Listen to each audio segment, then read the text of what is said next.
Okay, so when you lubricate your hinges and rollers, what you're going to lubricate, on most rollers, you're going to have open bearings, so you'd want to spray inside the bearing here. But since this is sealed, it's packed in grease, you don't need to lubricate it. But the hinge has this roller carrier where your roller goes.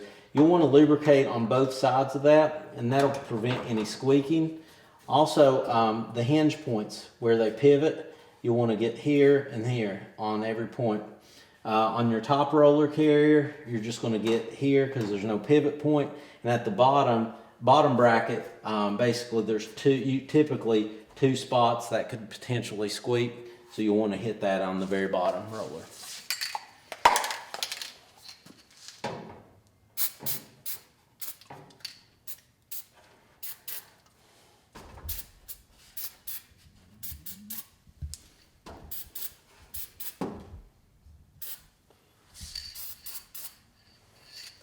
Okay, so here's our original door, and then we'll go open the door we just serviced and changed the rollers on.